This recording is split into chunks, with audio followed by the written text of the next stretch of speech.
Welcome to Pathways to Greatness, where we explore the journeys of exceptional individuals who have achieved remarkable success in their fields. Whether you're an aspiring athlete, a business leader, or simply someone striving to reach your full potential, this podcast is your guide to unlocking the greatness within you. Join us as we dive into inspiring stories, practical strategies, and the mindset shifts that can transform your path to greatness. Let's embark on this journey together. Unleash your potential with Concrete Consulting. Are you a student athlete striving for greatness? Do you want to enhance your mental performance and elevate your game? At Concrete, we specialize in mental performance and success coaching tailored for student athletes, parents, and coaches. Our expert coaches provide personalized strategies to boost confidence, improve focus, and achieve your goals both on and off the field. Don't just play the game, conquer it. Visit concreteconsulting.com and schedule your free consultation today. Take the first step towards success.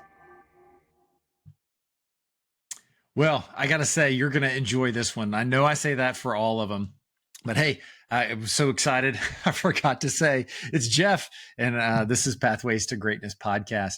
I just finished a wonderful conversation with Dan Britton, and he is the founder of Sports Life Leadership.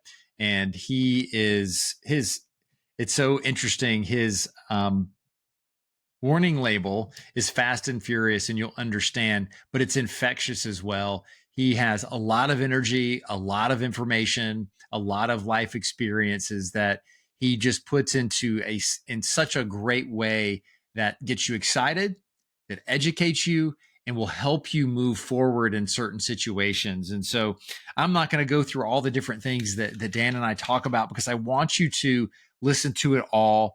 And I want you to get to the very end where he talks about the power of a one-word vision. So, ladies and gentlemen, Dan Britton. Okay, and we're back to Pathways to Greatness podcast, and I'm your host, Jeff Forrester. And today I am joined with Dan Britton.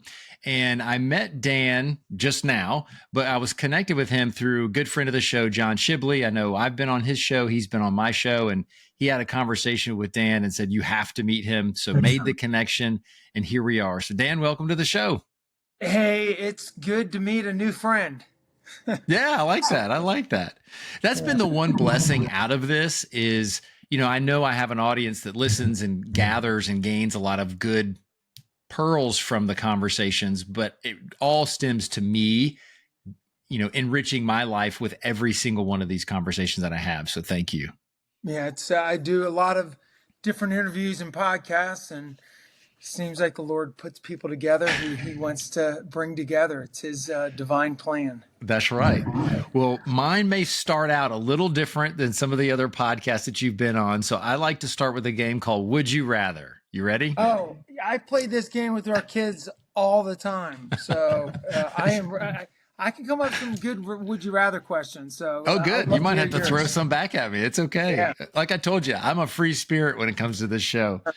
Okay. So would you rather go forward 100 years or go back 100 years?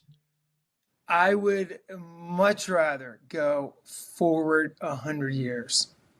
Why so? 100 out of 100. Not even one time backwards. What are you looking forward to in 100 years?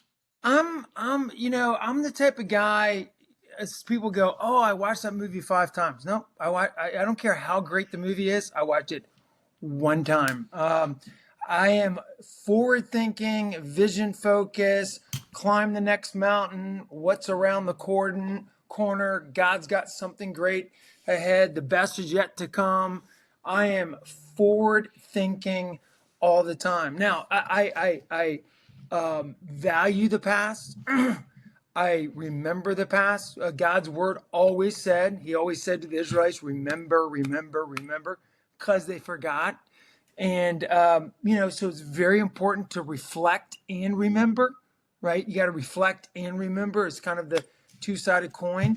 But for me, it is always about the vision. It's always about what God has in store. And I believe with all my heart, I would rather go in front. And actually, I would say, would you rather stay where you're at, go forward 100 years or backwards 100 years? I would add that with a little nuance. I rather stay right where I'm at, because I believe, where you're planted, that's the greenest, and that's where God has you. But anyways, I would say forward if the two options are forward and backwards. If you had a third saying, or if where you're at, I'd rather stay where I'm at. Yeah, be where your feet are, right? Yep, exactly. It's a good Sports Illustration analogy. For sure. So and I know you've had a lot of conversations with people, and you have two people that just run into life like a bull with a china shop and neglect, like you said, they don't reflect and remember. Then you have the other ones that are paralyzed by the past and can't let that go. So how do you help equip people to start that process of having that forward thinking mentality and put that into action? Yeah, it's a really good, Jeff. I feel like I love the Japanese proverb. You probably have heard it. Vision without action is a daydream, right? I mean, we know a lot of daydreamers out there. So vision without action is a daydream. But the opposite, the rest of that little proverb is action without a vision is a nightmare, because it's just you have no idea where you're going, and both are bad, and both are at the end of the bookends or the bookends. But I believe that a lot of people do suffer, Jeff, with just not being able to put it into action and to put action where the vision is. And I believe that, I talk about vision all the time. I'm a vision kind of guy, obviously with the answer of 100 out of 100 wanting to go forward. Is I believe every vision is big, wide, and clear. You got to have a big vision, so big that you're bound to fail unless God shows up, that you're willing to get stretched by the vision. I wear a rubber band on my wrist. I wear a lot of little things on my wrist, but I wear my one word for the year. I wear my life word for the year, for my life. One word for life, one word for the year, in my sports life bracelet. But also I wear this rubber band that's reminder that not that you have a bad thought, you snap it. Some people go, "Oh, you have a bad thought, you snap it." No, that's not why it's there. I remind myself that rubber band is useless unless it's stretched. It's not fulfilling its purpose unless it's stretched, right? And faith is useless unless it's stretched. And so a God-sized vision has to be so big that it stretches us out of our comfort zone.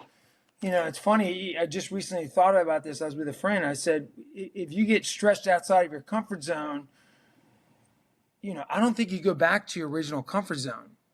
Like, I think now your comfort zone is now, bigger, right? It's like now you've taken more ground and you've grown and matured. That's called maturity.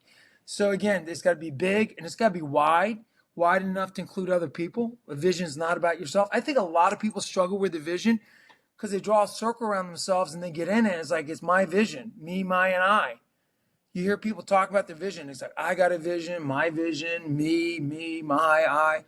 And I always go, Jeff, God bless you. Have fun with your vision. I guess there's no room at the table. It's got to be wide enough to include other people. Like, is there a vision that's so passionate and so big that people want to sit at the table and go, man, I want to lock arms with you. I want to join in on that vision. I want to be a part of something that's special. And the last one is a big, wide, and clear. It's got to be crystal clear. It can't be confusing. Can't be convoluted. It's got to be crystal clear. And again, I just feel like people struggle with vision because I believe vision is a team sport. It's not a solo sport.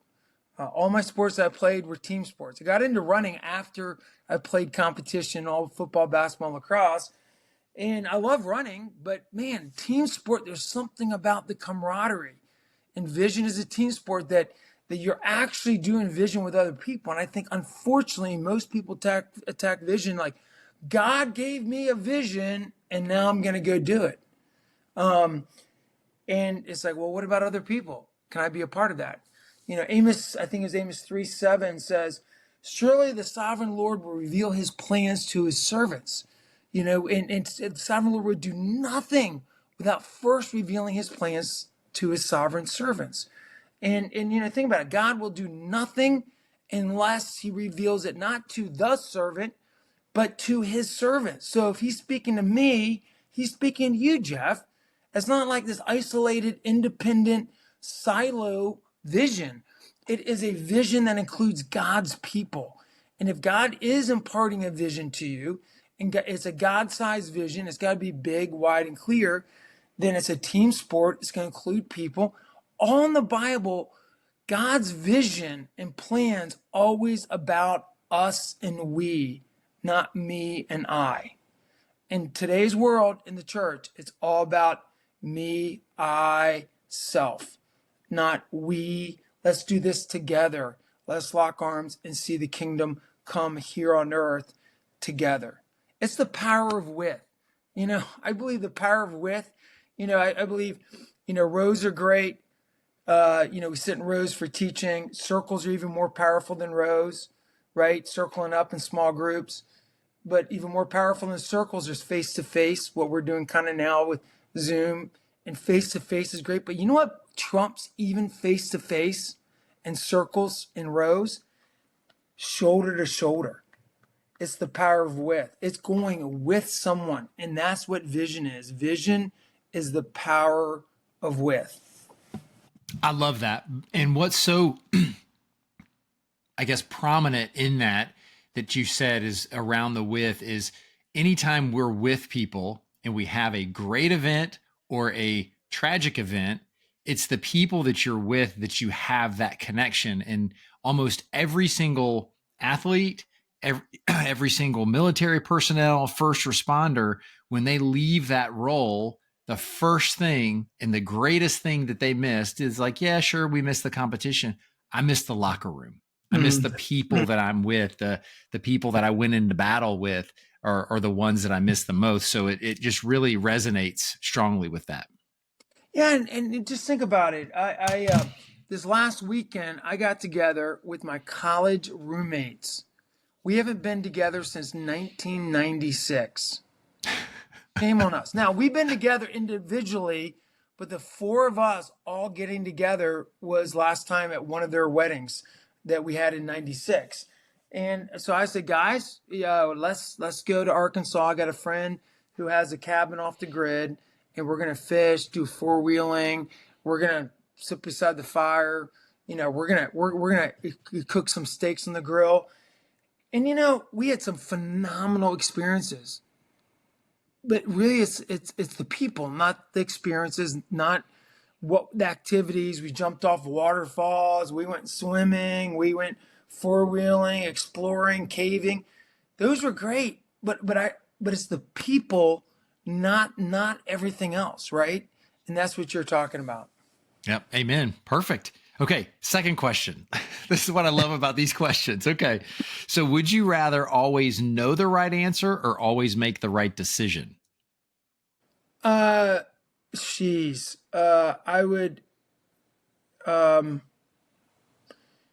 interesting. I feel I wanted to say make the right decision, but you could always know the right answer, but not say it.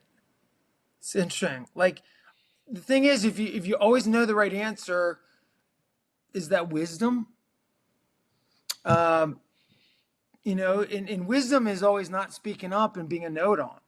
So the idea is like, if you always have the right answer, it doesn't mean you're always giving the right answer and coming in and trumping everyone. But wisdom is sometimes being quiet and sometimes using wisdom appropriately. So in making the decision means everyone kind of knows you made the right decision. It's kind of like decision after decision after decision, but knowing it all, maybe having that wisdom and restraining it and using it at the appropriate time, because wisdom is always about taking the right answer or having the knowledge and utilizing it in the right way. So I would do the know-it-all, okay, but not being a know-it-all. Right. And I really enjoy asking that question for what you just went through. It's the challenge of, well, I don't know. And so we were on a camp visit with my son just a month or so ago. And so he was asking me about podcasts, and I told him about the questions, and asked him that question. So you can imagine a 17-year-old, he was really perplexed he's like, I don't really know how to answer that question. It's like, see, makes your brain work a little bit. It does. Yeah. So it's fun. Okay. This one's fun. Can be easy, can also be somewhat controversial. So would you rather have pizza or tacos? Ah, definitely tacos. I love good pizza, but I'm very picky with pizza. Very picky. Tacos, you can't be too picky, right? You just tacos are tacos, and it's really hard to mess up tacos. It's really easy to mess up pizza. So I would say definitely tacos. When I was with FCA, we used to do a taco eating contest with the interns, the college interns, and I would win every year. My record was 25. Well, that's impressive. What kind of tacos were they? They were full size, hard shell, fully loaded cheese tacos, and I even finished off a piece of pie to just bury one of the interns, just to show him who was boss. So yeah, tacos. I love tacos. Okay. How'd you feel after you did that? Yeah, not good. I turned different colors. Like it was not a good experience. But the competitor in you knew you were going to push through that to victory. Oh yeah, oh yeah. I haven't done it since, but I could rise to the occasion. Well, I won't challenge you today. So Yeah. okay. Last question is, if you came with a warning label, what would it say? Yeah, she's. It would say, wow, that's a great question. That's not a would you rather, but I'll answer that. Yeah. It's a little pivot at the end. Yeah, it is. It is. Uh, uh, uh, Fast and Furious. Caution, Fast and Furious. But uh, uh, loyal and faithful. Okay. I like it. Yeah. Both of those, and you would think when you hear those that they seem apart, but I see them completely connected as well. And it goes back to what you had said earlier about always moving forward, visionary, go, go, go. That's the Fast and the Furious. It's like, just hang on, but I'm willing to take you with me. Yeah. It's interesting. I went through a sabbatical this summer, and I learned a lot. I had never had a sabbatical in 34 years of ministry, and took a 3-month sabbatical, which is, I mean, there's a book that's going to come out of that for sure. But one of my leadership coaches, he said, Dan, you're a let's go leader before a let's grow leader, and you need to learn to be a let's grow before let's go. You'll always be the let's go, like, let's go get the mountain. It's kind of like what I said at the very beginning, but God wants us to focus on the people, like we talked about. Let's grow and capture their heart. Then they're willing to go take the mountain with you. No, that's great. Well, Dan, I started Pathways to Greatness 3 years ago to bring people on like yourself to share, one, that there's different pathways to greatness. There's also different definitions of greatness. So, well, most have stayed really close and similar. There's a little difference between each one, but I want people to see that there's differences. But then ultimately it's not a straight line to greatness. It's ups and downs, twists and turns. And like you said, as long as you're moving forward, everything's going to work out.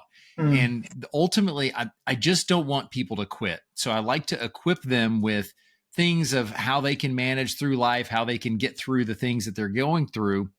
And I saw, seeing Sports Life and what you do, is I knew that this would be perfect. So with all that being said, what would you say your definition of greatness is? Wow. Well, I had a chance to write a book with my 35-year friend, Jimmy Page. Not that Jimmy Page, the Led Zeppelin, but the other one. And he's a dear friend that I met in FCA 35 years ago at Virginia Tech. And we wrote a book called to Greatness. And it was about a father-son devotional, which is, out of the 9 books we've written, it's one of my favorite, just because of the stories that we hear. And it's interesting. I feel like the idea that fathers, uh, you know, our job as fathers to plant seeds of greatness in our kids. And what does that greatness look like? Well, I believe greatness is becoming someone that they don't even know they can be. It's the godly characteristics. It's the fruit of the spirit, the nine fruit of the spirit, the love, joy, peace, patience, kindness, goodness, faithfulness, gentleness, and yes, even self-control. All nine. That's greatness. Greatness is when you get squeezed, the fruit come out, and that the aroma of Christ comes out when we get squeezed. And in the book of Called to Greatness, I believe a lot of times that we don't discover our greatness because we don't hear those 5 words that we all need to hear is I am well pleased with you. That twice that God the Father said to his son, I am well pleased with you. And the question is, the fact that our Heavenly Father literally whispers in our ear, I am pleased with you. You are my beloved. It's like, hey, when's the last time, son, you heard that from your dad? I've never heard that. Hey, father, when's the last time you told your son or daughter, I am well pleased with you? And I believe greatness is discovered out of the understanding is that you're accepted and that you're loved. It's not about accomplishment. It's not about performance. Your identity is in your security of you are loved. You are deeply loved. And that is greatness. Greatness is rooted in love. And I think as soon as we go down this road of like, oh, accomplishments and this, that, and other, I remember one of the most powerful things my mom said to me, in the last 10 years. She's 88 years old, finishing hard, pursuing God and losing her eyesight now, but just loving Jesus with everything she's got. And she's an example of what greatness is all about. And I remember one time I was kind of climbing the FCA ladder and I was dropping off the airport and she said, son, I'm proud of not what you do, but who you are. And I just, right there at the curb at the airport, just started crying.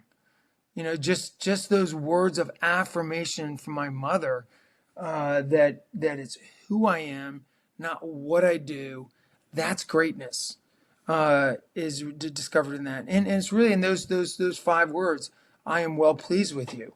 That literally, Jesus heard the Father say, and that's an example for us.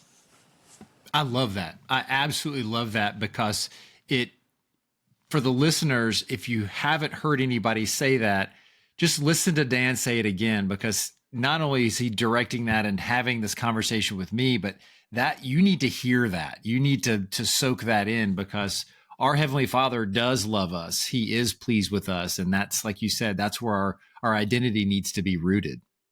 Yeah, I mean, think about it. 5 words that all of us need to hear. I'm well pleased with you. That's it.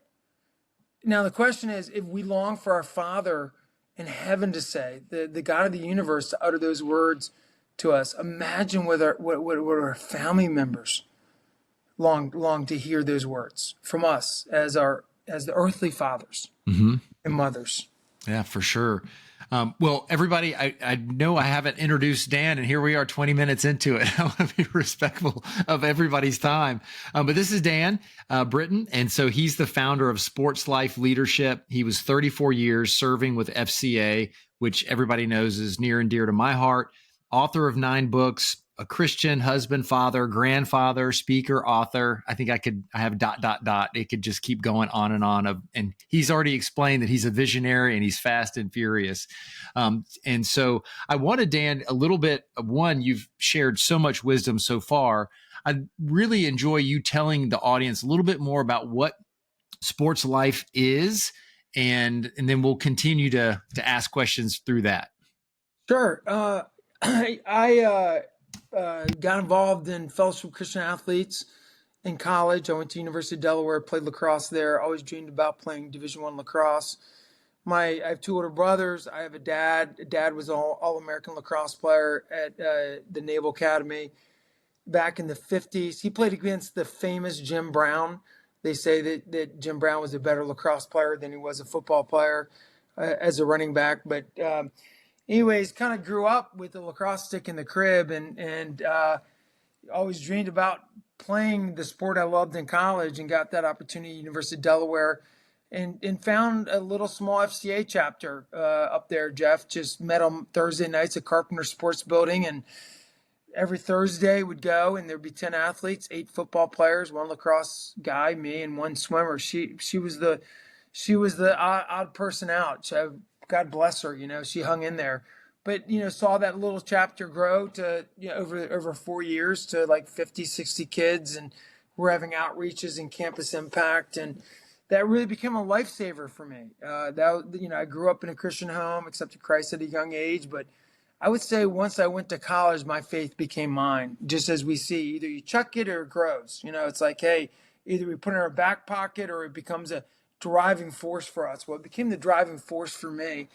And I fell in love with FCA. Well, I was, got my finance degree. I was going to become a stockbroker like my dad and go back. And I got drafted to play pro lacrosse for 4 years. And next thing you know, I was like, man, I wonder what FCA would be like if we had it in my area back where I grew up. Like, we didn't have it in our schools. So I said, I could come back to the finance degree and use that on playing pro lacrosse on the side. It's not a full-time gig. We fill up arenas, 20,000 people, get paid $300 a game. It was hysterical. They had a racket going on, playing on TV, the whole thing. I think they could have, we would have paid them as lacrosse players to be on TV type of thing. But, we just started raising money and started pursuing FCA and started in schools. Next thing you know, I mean, crazy, Jeff. We went from 2 FCA groups in the DC area to over 100.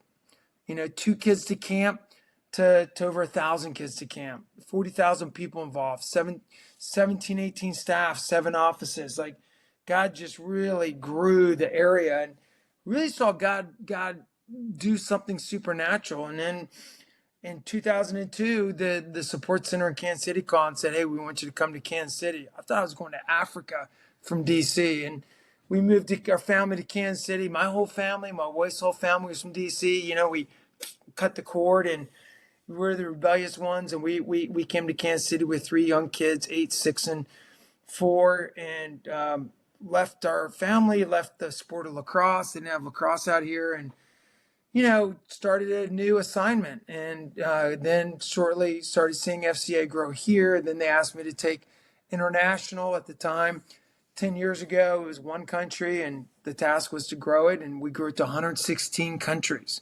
Can you believe that? Just like 116. And anyways, just saw God really do a unique work around the world.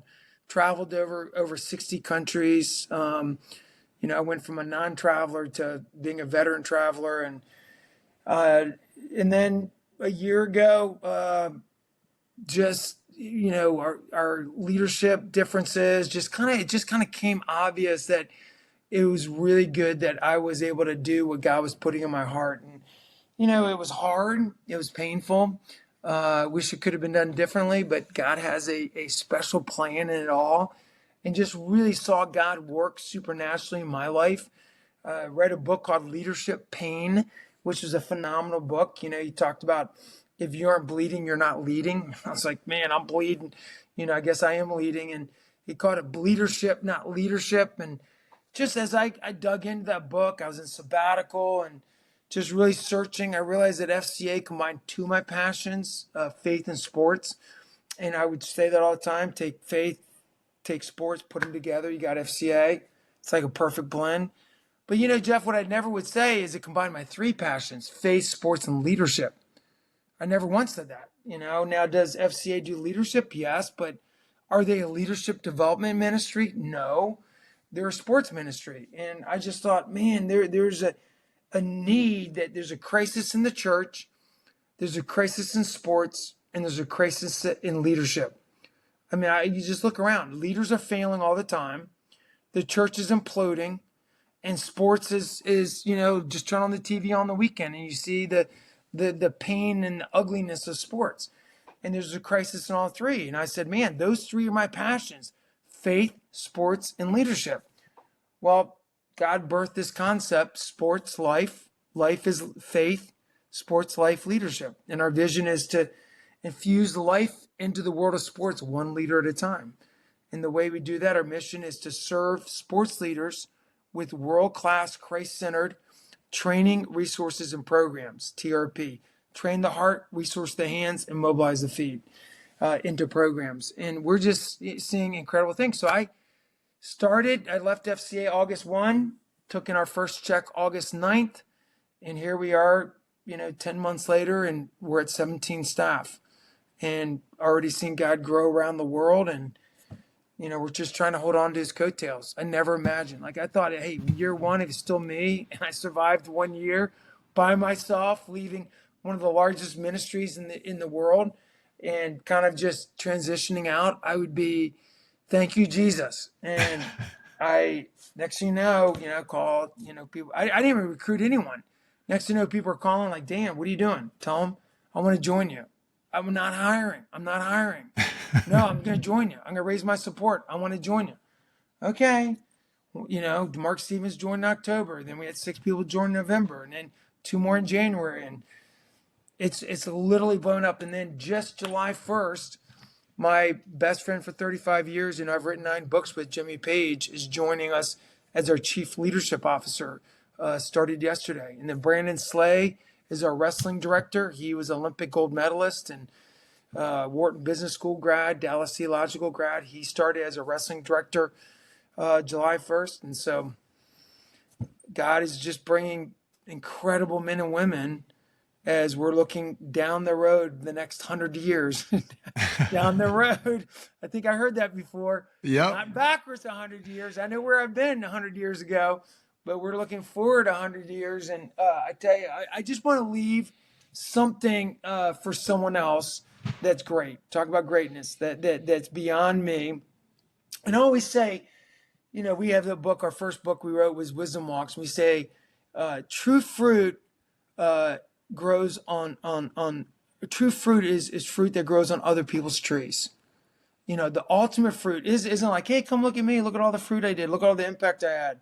Look at all the God things that Dan did. Actually, true fruit, Jeff, is seeing your fruit growing on other people's trees because of your love, your care, your mentoring, your discipleship. 2 Timothy 2:2, and how we're investing in faithful men and women who can go and do likewise. That's true fruit. So I get a kick out of like, hey, now it's like this ministry, Sports Life Leadership, is bigger than me. It's not about just Dan doing his thing in his next season after he served for 34 years with FCA, but it's about planting seeds of greatness in others so that they can go to levels that I can't even get to. It's like pollinating. You have one tree that pollinates to go to the next. And I know that you've heard this, is that the fruit that a fruit tree bears is not for the tree. It's for others to enjoy and benefit from. And it goes back to what you'd said before about vision, is so many times we think of me, and like, well, I'm bearing good fruit. Well, if you're producing fruit to get fulfillment and to receive recognition, it's not really solid fruit, in my opinion. The fruit is the genuine heart, the fruits of the spirit of putting things out there. And you don't care who the passerby is that grabs an apple and goes off, it nourishes their heart and soul. And you may never, and you probably will never hear from them again, but right. They benefited from your fruit. Yeah. And I think, It's interesting. I think that I've read that, that a true fruit of an apple tree is not apples, but another tree. Oh, I And like that. unfortunately, we just go, oh, it's more apples. How many bushels of apples can we get off the tree? Well, it's not how many apples you're producing. And that's the whole idea of true fruit is grows on other people's trees. It's multiple trees, and the question is, as leaders, are we focused on the fruit, or are we focused on other trees? And I think in our world today, leadership is all about, look at all the fruit I've produced, look at all the stuff I've done. And it's like, no, let's talk about the trees. And that's why I love now you see this in basketball and football, they talk about the coaching trees, right? Like, hey, the John Wooden coaching tree, all these incredible coaches. Well, that's about planting other trees, not just fruit. I think you have the title of the next book, Other Trees. Other trees, that's right. It make me want to pick it up and at least go, what in the world does this mean? Yeah, fruits or trees? Which one would you rather? Would you rather There you go. What produce comes first, the fruit or the Yeah, tree? would you rather produce 100 bushels of fruit or see one tree grow 8 to 10 years from now? And the problem is this is that the average time for a apple tree to produce, even to grow to a level to produce any type of fruit, is 8 to 10 years. And the idea is, like, I can go out and pick some apples today on the tree, or I can plant some seeds and wait 8 to 10 years. We shortcut the leadership process. We shortcut the discipleship process, and we just want to pick fruit. We want to pick the apples and not plant the seeds. That's the thing: is, do we want to pick apples or plant seeds? Some of us are apple pickers. Some of us are seed planters. And I think greatness is actually about planting seeds. That's the key. Well, and when you were giving that analogy, I'm sitting there thinking about how often are we so worried about producing leaders, producing fruit, and then letting them go. You hear Right. that so often of, well, I can't let you go. You're too important to the organization, which that happens. But if you've done your job as a leader, that at some point the fruit becomes too heavy for the tree and has to be released. You have to let it go. And I know in the corporate world, when I had somebody that wanted to leave for a better opportunity, I was excited for them. Yeah, I don't want you to go, but if you feel like this is where you need to go, then how can I help you get there and have a successful, launching pad with your new career? Because if somebody doesn't want to be with me, I need them to go, because then I've done something that hasn't been successful as a leader either. It's great. It's so good. So one of the things that you talked about is difficult decision. And I know that we're all in life facing difficult decisions at different grades of difficulty. So when you were going through that difficult decision, what were some of the tactics that you use, or how do you help mentor people through difficult decision making? Yeah, there's no, yes, there's a lot of books out on it, but I would say there's no one size fits all, right? But I think there are some principles, Jeff. Just what I've learned, I know that hardship sometimes hardship is brought on in difficult circumstances, or brought on by choices that we've made that have led to that, and other times it's being in circumstances that are out of your control. Sometimes it's a combination. Sometimes we don't respond so well, in it.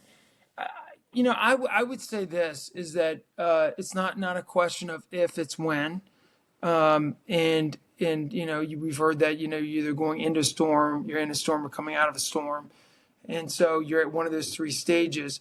How you're wired, whether you fight, flight, or freeze, right? Or maybe you're faithful, right? The idea of being faithful is a fourth way, is just being faithful through the storm and not fighting, flighting, or freezing, but just staying faithful. And I think that comes with again, I would say I developed an inner circle when I hit this pain point, this death valley, as it talks about valley of shadow of death in Psalm 23.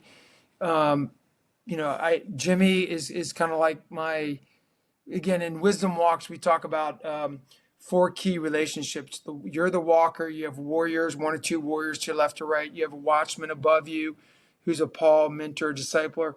And then you have a worker, someone that you're investing in, and having names in those circles, like that's the dream team. That's the inner circle. And being able to have mentors in your life, the watchman that sits on the wall can see things you can't see, and have been there before, and can kind of go down the road and warn you and advises you of those things. And you have the warriors that sharpens and challenges you in that journey. And then even you're being able to share it with a worker, a discipler that you're investing in below you.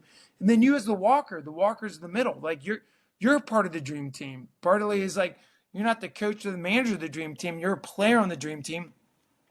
So what's my role of the spiritual disciplines and everything? And honestly, when it all kind of hit and this leadership challenge kind of came a spring a year ago, right away, Jimmy was like, dude, you need a counselor. And I'm like, I don't need counseling. I never need counseling. I'm like, what an idiot I was. Like I should have had a counselor when I didn't need it, not in the middle of crisis. But, he told me to call Todd, my counselor, and, I reached out to him, and, he goes, hey, Dan, this guy's really helped me. I didn't even know Jimmy had a counselor. So I'm like, wow, okay, buddy, send me his way. And next, Todd and I are meeting two to three times a week, just because I, wanted to try to figure out what the heck was going on. And he prayed with me. He got into my heart. He walked with me.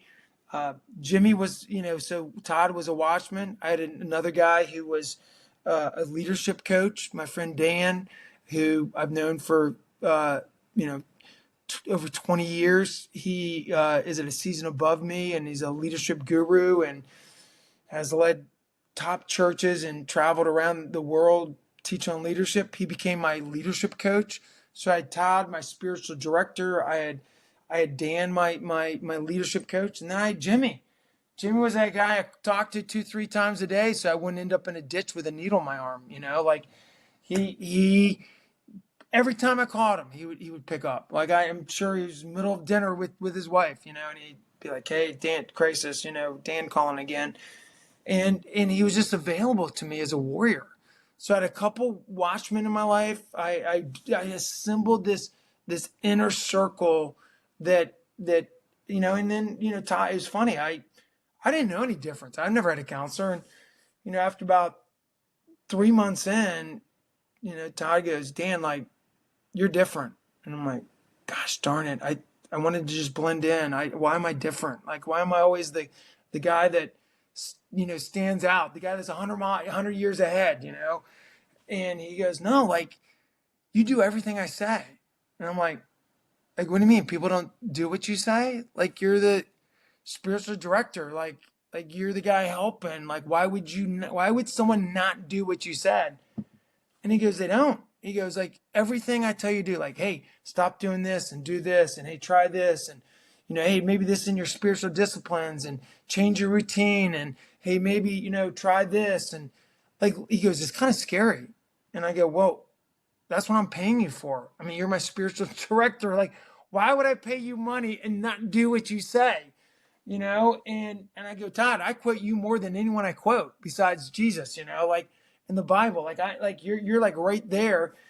And I'm dumbfounded that people who hit crisis, they just isolate, they just go into a hole, and, they're not throwing lifelines. They're not phoning a friend. They're not doing the inner circle and the dream team and just trying to put those key relationships in place. And I wrote people's names down in these circles and like, okay, here's the only way I'm going to get out. And, Dan, my spiritual coach, said to me, Dan, it's going to take 12 to 18 months. And I'm like, oh my gosh, 12 to 18 months to go through this crisis, this leadership challenge.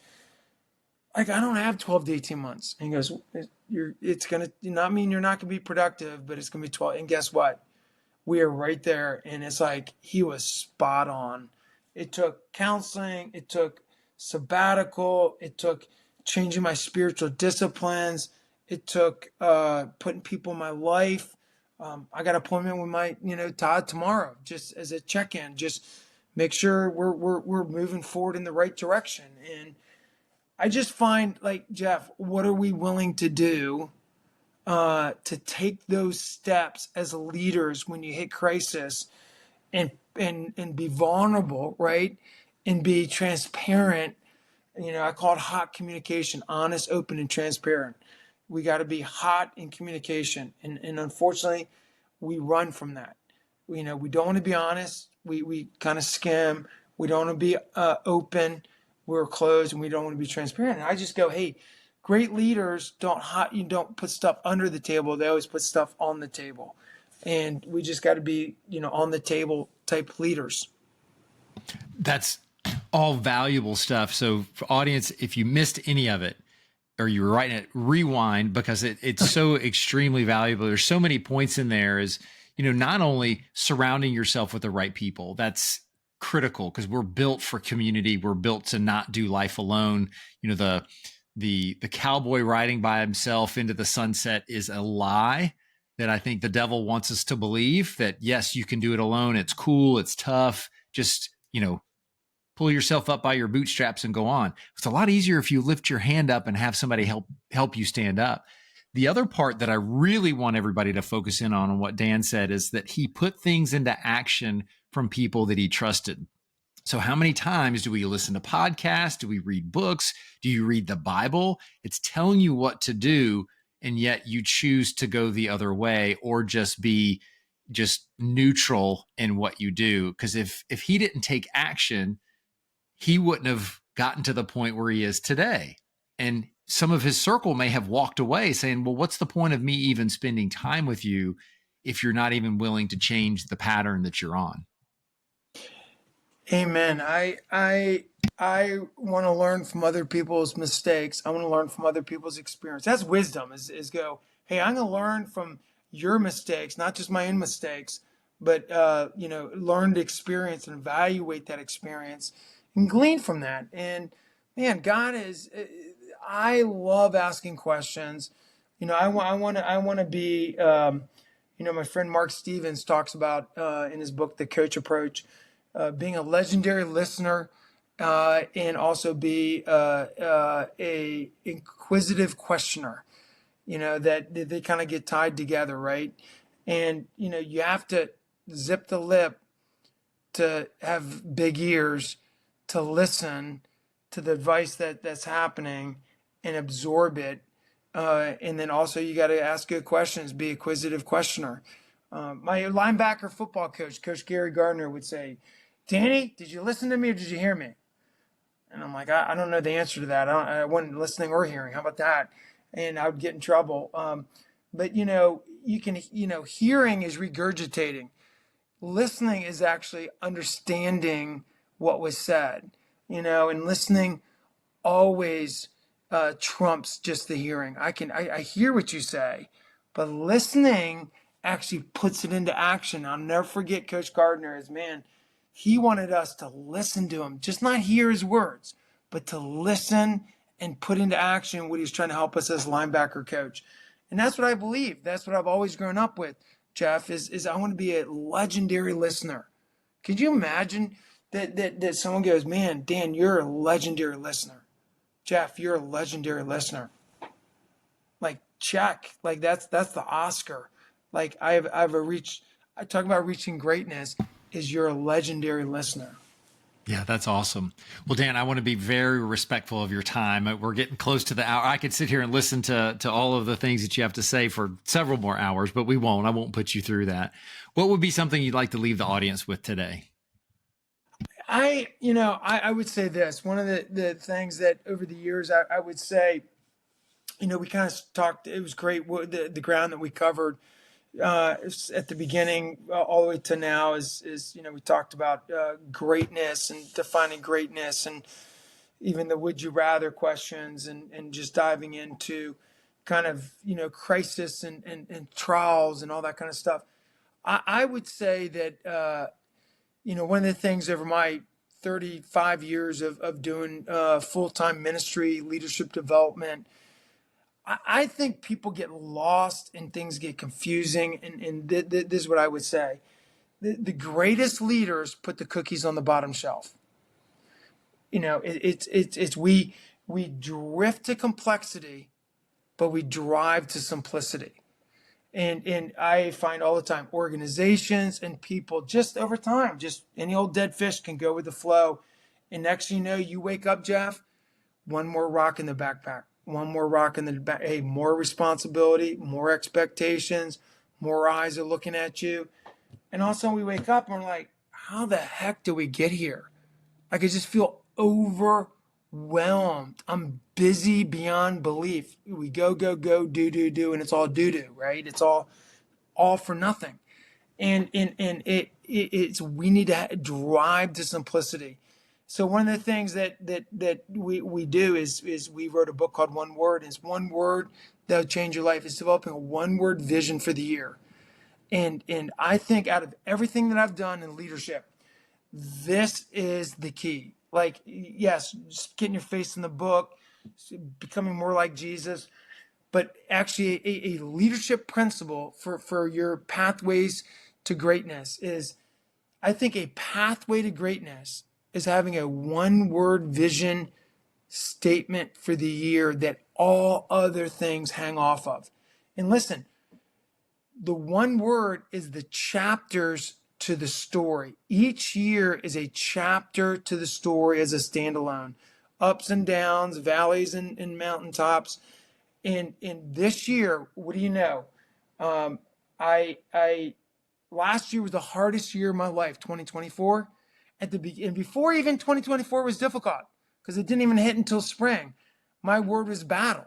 Believe it or not, battle. Out of all the words, I've been doing this since the year 2000, actually since 1999. And God led me in December of 23 for 2024 for my word to be battle. But the Lord said, it's Exodus 14:14, the battle is the Lord's and it's not yours. To be still and the battle's yours. Like, God, you're battling for me and you've won. So as I hit the battle, it wasn't me picking up the sword, but it was God fighting on my behalf. And I saw that happen in 2024. And then getting to the end of the year, my son Eli, who's 26, he said to me, Dan, it's time, Dad, not Dan, he said, Dad, it's time to put down the sword and stop battling, and it's time to start building. He said that in August of 2024. At the end of 2024, as I was thinking about 2025, Sports Life launched in August of 2024. I was like, Lord, my one word's build. And this year, it's been all about building the kingdom of God. And I'm telling you, that's the one thing. And you can check out our website, check out the book, and we got lots of great free resources. We have a one-word reading plan, 4-day reading plan. You can dive into it on YouVersion. But I would say having a one-word theme is truly a pathway to greatness that every single person can pass on to their family, pass on to their kids, and it is a great resource. That's awesome. And so I'll get all of that information from Dan. I'll put it in the show notes. So I encourage you, I challenge you to actually look at the show notes. I don't think many people traditionally do, but on this one, you really should, because I've gone to the website. There's a lot of great information there, and support Dan. And how can people support you or with Sports Life? Yeah, sportslifeleadership.com. We got a growing website. We have wrestling and CrossFit ministry already launched as two sport specifics. Our leadership team's growing. We're training leaders, sports leaders. Again, a sports leader can be a parent, can be an athletic director, can be a coach, can be a captain of a team. We're focusing on leadership development in the sports world. But yeah, you can check it out. You can support us. You can pray for us. You can sign up for the newsletter. A lot of great things are happening. If you love Jesus and love sports and leadership, this is it. That sounds that's like singing my song. I love it all. So thank you. Well, Dan, hang on for a second. But everybody, I just hope you enjoyed this as much as I did. So ladies and gentlemen, Dan Britton. Thanks for joining us on the Pathways to Greatness podcast. We hope that today's conversation inspired you to take steps towards your own greatness. Remember, every journey starts with a single step. If you enjoyed this episode, please subscribe, leave a review, and share it with someone who might benefit. Actually, share it with 3 people that you might think it might benefit. Until next time, keep pursuing your passions and carving your own path to greatness. Take care.